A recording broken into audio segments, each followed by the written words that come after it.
ये बात है हिमाचल के एक छोटे से गांव शिलगढ़ की। ये गांव पहाड़ों की ऊंचाई पर बसा हुआ था, जहां सुबह जल्दी होती थी और रात बहुत जल्दी उतर आती थी।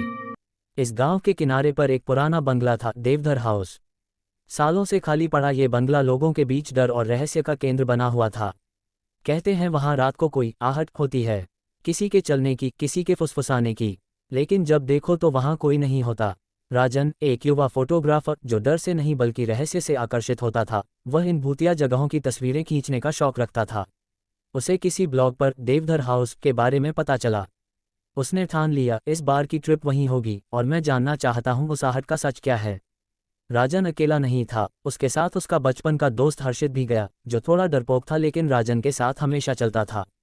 वे गांव पहुंचे और एक बूढ़े आदमी से बंगले के बारे में पूछा। बूढ़ा धीरे से बोला, बाबा, वहां मत जाना। रात को कोई है जो उठता है, चलता है, लेकिन दिखता नहीं। कई लोग गए पर सुबह लौटे नहीं। राजन हंसा, अरे बाबा, हम बस फोटो खींचेंगे।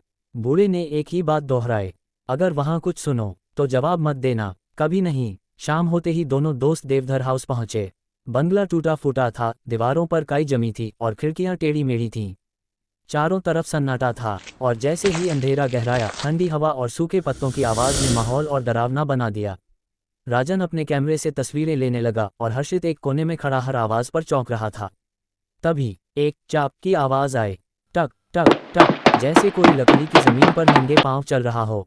दोनों एकदम रुक गए। राजन ने जोर से कहा, हेलो, कोई है? कोई जवाब नहीं, पर आहट और तेज हो गई। अब वह आवाज उनके बिल्कुल पास आ रही थी, लेकिन वहां कोई नहीं था। दरवाज़ा जो अपने आप बंद हुआ। तभी एक जोर की हवा चली और बंगले का मुख्य दरवाज़ा अपने आप बंद हो गया, धड़ाम।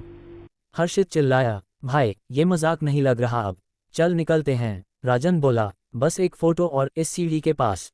जैसे ही उसने कैमरे से फोटो ली, उसकी स्क्रीन पर जो तस्वीर आई उसमें एक परछाई थी। सीढ़ियों पर खड़ी एक लंबी काया, बिना चेहरा, बिना आंखें।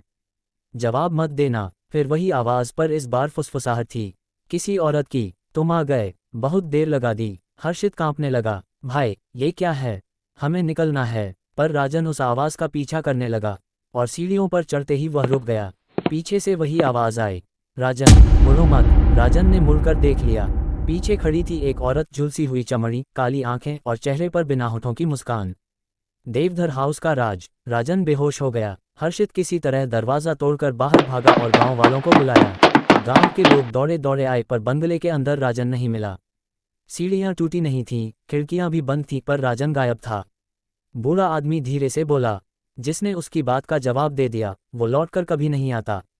1 साल बाद हर्षित आज भी रात को चौंक कर उठता है, क्योंकि कभी कभी उसके फ़ोन में राजन की नई फोटो अपने आप आ जाती है।